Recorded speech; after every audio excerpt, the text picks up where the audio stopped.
Alright, looks good. One camera is good, mic is good, screen is good, so sync in. Alright. Greetings everyone, my name is Padukon and, well, hello. So, it has been a long while since my last video, probably like 1 year or so. Especially the one where I explain how I drew this picture right here. If I can show it to you there. There's also a video for that. It's somewhere in the corner. YouTube has annotations, and I will put that into use. Was it annotation or iCard? Probably iCard. But also, I'm gonna put that link into this description below. But it's basically explaining how I drew that picture. That is Yamaguchi Kisaragi from GA, and that was meant to be like a simple explanation of how I composed. Oh, excuse me. How I composed manga pictures in Synfig Studio, which is pretty interesting since Synfig Studio is a full-on vector software mainly used for animations like for example, The Simpsons and Family Guy. But I just heck home that. It's really fun though. It's really fun. This time I'm gonna focus on what I should have done ages ago, probably somewhere in January 2021, and that is how I make the regions, how I draw the regions. Well, draw the regions not really. More like coloring the areas and making some shadings in it. And unfortunately, it is not gonna be same as before because I'm actually going unscripted here this time. It's a bit sudden, but I was like, well, I have the time, I have the place. It's pretty quiet here. I just love it, and why not do it now since I'm already here? And also, I just finally returned to this whole Synfig manga thing and just drew something, and that something is already done. So let me just show you. Right. So okay, let me just full screen that, and this is the one that I just drew about 1 or 2 weeks ago, and this was the result of going on and off in this drawing for 3 months, about 3 months, 3 months, and it was a bit tough because I got pretty rusty after taking a long break from this kind of thing, and it's all because of real life shenanigans. Still struggling with that, but yeah, if you really want to see how I make this, I might make a video out of it, or I might not. I actually coded the whole drawing, well, almost the entire thing, but I kind of gave up for multiple reasons. The files are still in my drive, but I stopped recording the screen because it's starting to get pretty laggy, and there are so many layers in this. And I want to just get this done really quickly, so recording while drawing is probably not the best thing to do if I really want to do that. So yeah, this is the drawing that I made. This is, by the way, this is just, I forgot to explain, this is fan art of Chiya Ujimatsu from Gochiusa. And it's looking good, I would say, but that's just me. What do you think? Again, this is all made using vector shapes and lines. Just the basic of basics. Except it's the wrong kind of basics because I'm using vectors. Yeah, I'm going off rails with this. Let's just move on back to the topic at hand. How I color this. How I color and shade this whole thing. Now, it's really easy to just, I guess, take a step back from this entire thing because, oh wait, yeah, hang on a second. By the way, in case you are wondering why it's just this big window here, this is because I have 2 screens. One is my laptop and the other one is like the big one, and I just want to make good use of it, and I don't want this thing to sort of overfill the entire drawing station, so I just separate them. Let me just get back to the default view so you can see this thing in full. Window, workspace, and I forgot which one it is. I think I got it, but might need a little more adjusting. Oh dear. Oh dear. Oh dear, this is so messy. Window, workspace, composite thing. I'm just gonna go then. Alright, looks a lot better. Again, we're not really focusing on the whole animating stuff, as I don't have that planned. Probably one day I will actually take this into the next level by animating this stuff, but for now, start with this. And there you go. That took a long while, but it's finally here. Don't worry about this messy thing. I did save my previous workstation, so I can just load that back again if I need that. Alright, so I know that I showed this, but we really again have to take a step back and go to this scribbly thing. Now this thing is just a scribble that I made. It's like more like a scribbling. I just drew this wall. We are at the corners of a sidewalk, and this should be a good start to how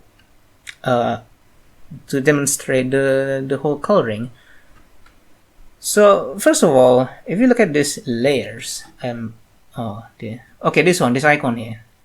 Just ignore these. Don't really need that.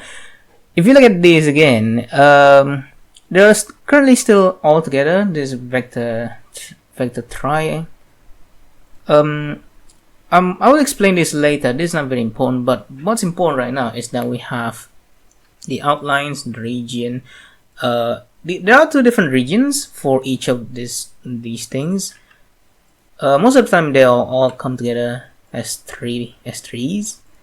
That's why I call them triplets. I'm probably using like a different method here, but I'm pretty sure it is kind of similar because again, I haven't drawn anything in a while, so I'm just putting things. For each set of shape, it has its own outline, region, and this is masking region. So this works together to cover everything that's below. This includes the lines. As for the regions, we're gonna group this and separate them. Let's just say this is all done and you want to color the whole thing. We're gonna start grouping this thing, and to do that, I totally forgot how I did it before, but in the most recent one with the picture I just showed you, the Kisa-chan Fan-Art, this is what I did. I sort the layers by name. Hang on a second. Synfig is trying to autosave for some reason. I forgot to change the setting. Okay, here we go. And you see, all of these are now sorted properly based on letters. So we have this one that starts at C, and then going down here, this is where what we are aiming for. We have the arc up, arm back. Okay, for that one, let me just reset the whole sorting. Just to turn it off, just click this until the arrow on the name is gone, and there it's done. One moment, just to make this faster, I'm gonna turn Loris on. There's always an issue, I guess, especially when I'm recording. Alright, it looks very, very bad right now. But okay, let me explain this whole arc thing. This is because I want to group everything and preserve the whole group marking. So I know that so I will be sure that these regions, for example, these three, are tied to the traffic light. For example, same goes to our poster, that's for poster, and this wall here that I forgot to rename, so one moment. There you go, that's our wall. And then our curb back, that's for the back side of the curb. Looking pretty posh. Let's go back to the sorting, and from here what we're gonna do is to click everything all together. So our curb back, and all of these regions with the exception of this guy. This guy here is actually part of the null try, and it is used as a template. So I'll duplicate this alongside the others, being this region here and this outline, duplicate them all three at once to create another shape, just so I don't have to tweak everything from beginning. All of these are already tweaked. This includes the outlines with its color, and this new spline 15 region, that's the mask thing. I've already set that to alpha over for masking, so I don't have to create a new one every single time. Again, don't need to select that. Our poster, traffic, our wall, and that is all. Now I don't know if this matters or not, but what I will do is to turn off the sorting first, like that. Unselect this, the very first R layer, so this one here, and Synfig is trying to also save again. I probably should have turned it off. Okay, there you go, and there. This actually helps to sort of shift the final grouping to the very up. Because if you do that now, it's probably gonna set it to somewhere else, depends on which layer you click last or selected last. And in this case, I selected this last. That means if I group this now, and there you go, it's on top. This is the region, and I'm gonna call it that. Boom. Oh, sorry. And go here again for the rest of these, with the exception of null try. I'm just gonna group that and call these lines. Move that up because lines are above regions, and there we go. That is the final result for now. And let me just compare that to the fan art that I made here, and it is kind of the same thing. We have the Lin. Again, I totally forgot how I made this a few years back, but it's pretty similar. It's just outline. Now for this outline, I should mention as well, it's not all outlines are accompanied by the alpha layer. Sometimes you don't need it, sometimes, but most of the time you do, because they're like full shapes, and there are full shapes with areas. But for these, for example, these outlines, they are just part of a line shape. It's just a mere line. Like for this one, eyelash, there you go, it's just her eyelashes there, nothing too special. And the whole area actually encapsulates within these outlines, so no need for additional masking. Same goes to this. Again, all of these I've explained that part 1. Booge, that's book, mistyped. Alright, so let's scroll down very fast if I can. Let me just do this. Oh my goodness, this is always a problem right now, because I'm recording this. Usually it is not too much of an issue. And here we are at drag for region, and it's pretty much the same. We have the lower arm L button, we have the lower arm L, there's lower arm left, this one here, and then we have the left hand, more like left palm, left hand actually, lower arm right. Again, all of these are divided based on how I made the shapes and draw the lines, and just duplicate the whole thing as, and then rename the duplicates with R as suffix, and just group them all again. This is why. Right, this is looking pretty good so far. How about we go to the next step, and that is to answer why there is color 1 in this. Alright, color 1, and then there's color 2 as well. Yeah, let's tackle those two things at once, because that's actually part of the coloring sequence. Start back again at scribbly, go. Oh yeah, baby, it's pretty slow right now. I'm just hoping that this won't crop my audio file, because I'm currently recording this, including the sounds, the voice for this, in OBS. This is not a very good sign. Alright, let's start with this. So for the whole color 1 and color 2, I'm gonna start with region wall, because that's like the best place to do all kinds of things here, like shading and stuff. And for our wall, I'm just gonna move this into this guy here. Okay, okay. Calm down. Don't freak out. Oh dear, hang on. The low battery notification just popped in my camera and it died. Great. Okay, sure, the camera is died, but at least the OBS is still running. Yeah, one moment. Let's see if I can turn this back on. Right, I think I got it back on. I was charging it too late. The camera died beforehand. So let me just clap this back and the camera should be back. Alright, we're back. I don't know what's the importance of putting my face in this, but I just like it. Alright, back to this again. We are now at the R wall. Now, there are actually special cases where color 1 won't be used, but for the sake of proper steps, I'm just gonna do it right here.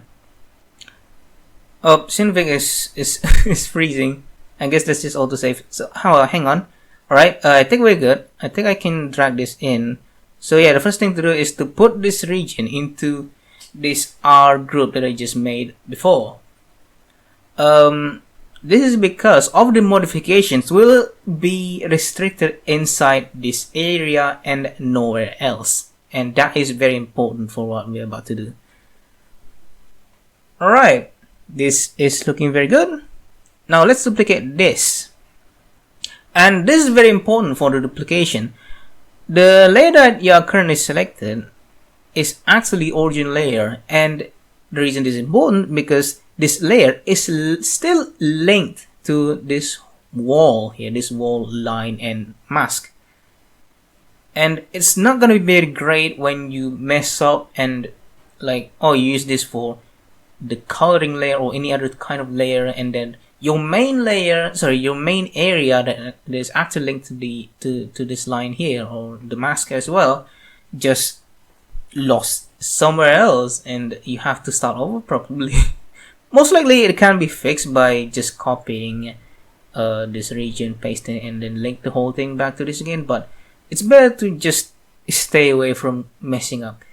The other way to sort of tell if you are selecting a linked layer is this vertices. Vertices representing these here. This is your vertices, basically what makes the shape with the pointers, and also origin as well. What's very important in two of these are of course the chains. If there is this chain here, that means it is linked to some layers, one or more, and that means it's a linked layer. So don't break it. And for this one, there is none. This is the one you just duplicated, and I'm gonna quickly rename this to color 1. There. And what I will normally do is this group this and call this color 1, but now that I've sort of tweaked my workflow a bit, I don't think this is needed. Color 1 is basically base color. Yep, I should actually start explaining this. Color 1 is representing base color. So the color that you put in here applies to the region to regions below it. But at the moment, if you do it right now and then say you wanna go for a gray white color ish, so here you go, it kind of spills, and that is because you need to restrict it to just this region here. To do that, change the blend method to onto. You can use straight onto, but I think this is a lot safer because it actually just stamps the entire area onto this region right here, and there you go, that is all done. Now again, you don't really need to do this if you only have one region like this. You can just get away by coloring it. Click on this and then just color it. It's the same as this color 1, for example. You just this color picker, click on this, and that is all. I can just disable this, and it is pretty much obsolete. The reason this can be very useful is if you have several regions or several shapes grouped into one, and they all have the same color but they are scattered everywhere. Maybe like autumn leaves, for example. You can use this color 1 here, just expand the whole thing and set it to onto to stamp the color on top of those other areas. But again, for the sake of simple explanation, I'm just gonna use this. This is the color 1, this main color. I used to group this. One of the reasons you would group the color 1, the base color, is that you want to give it a bit of texture, and the way to do that is to just just restrict the whole thing. Restrict the color 1. Restrict the texturing just onto the color 1. But I feel like it's not really that impressive, because you can just use color 2 for that, color 2, and then put all the textures on top of color 1. Speaking of color 2, let's move on to color 2. So for that, I'm just going to duplicate this color 1, boom, booyah, rename it to color 2, and this is very important, group this guy, because all the modifications that we're going to do with this color 2 is going to be very specific. This on this color 2 and probably subsequent color layers like color 3, 4 and stuff, we're gonna do just very little, probably shading or maybe just texturing, again as I mentioned before, and etc. And to do that, we group this guy to another layer and just name this color 2 again. There you go, we have color 2. We have the color 2 here again. It's pretty weird to do that. Oh yeah, don't forget to set this group blend method to onto. There you go. So what can we do with this? Well, first of all, you can just change the color. Maybe you want to give it a bit of a graffiti kind of artifact. Yeah, graffiti sounds very great idea here. So I'm just gonna put like a red or like a red orange thing. There you go. And as of now, nothing is happening, and that is because, again, this color 2 layer is duplicated from color 1, and they both have onto. So to print the thing again, as I said before, it needs a surface. That's why it's called onto. It prints onto surfaces, and that surface must be something like composite. So I'm gonna duplicate this color 2, which is actually very ill-advised. Well, sort of. It's not really extremely ill-advised, it's just feels weird. But this is pretty much perfectly fine, so the whole ill-advised thing, just ignore that. Again, this is not scripted. I just rename this region, and before we change this to composite, let me just shrink it. So, boom. There you go. Now we can set this to composite and look at this. There you go. It is now pretty nice looking orange.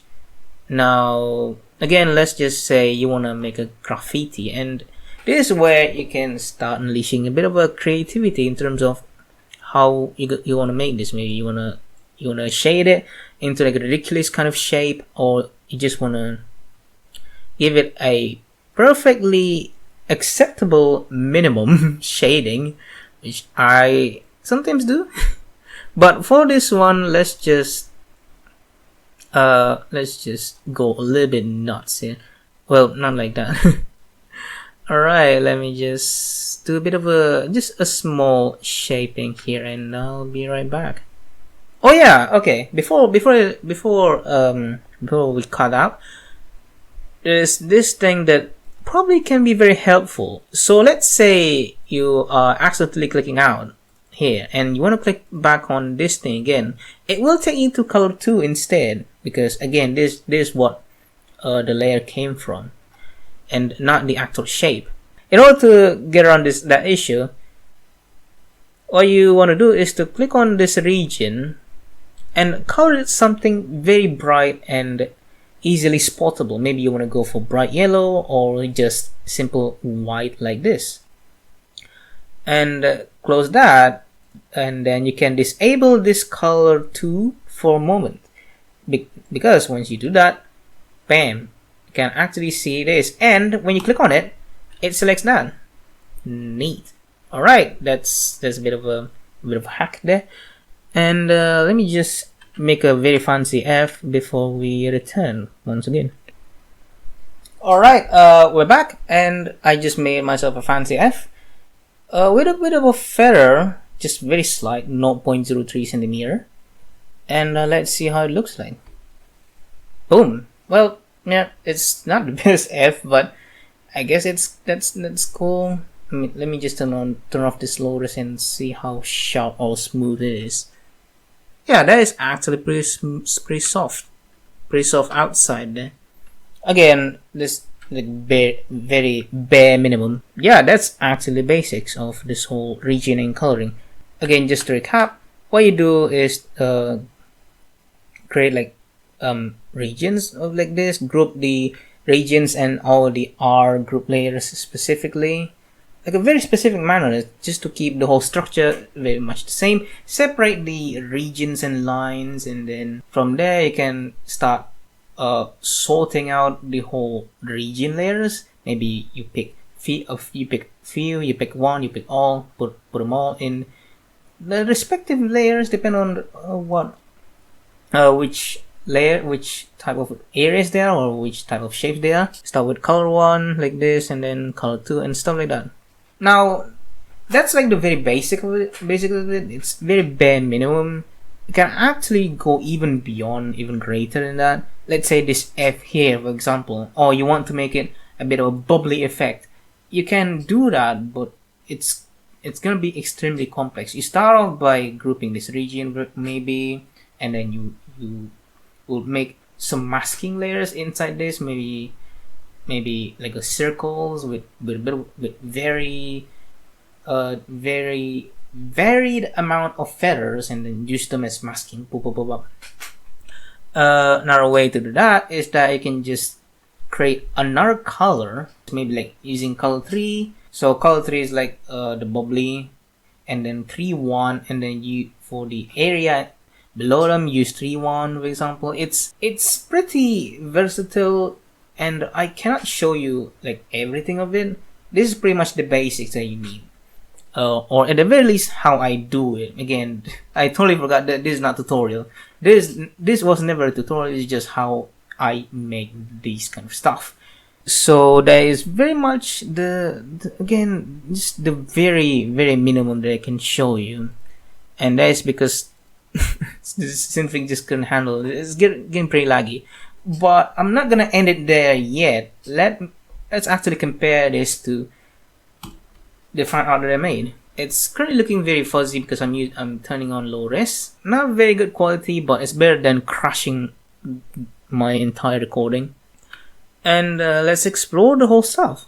So we're gonna start with let's say the background. For example, the cloud has so much different area here. I'm gonna close them all and expand them one by one. Start from 1, and now this is actually pretty interesting because I totally don't remember how I did all this. This is cloud 1. Cloud 1 is just, like different shapes of clouds. So this cloud 1 and this cloud 2, they're just different 2 types of clouds.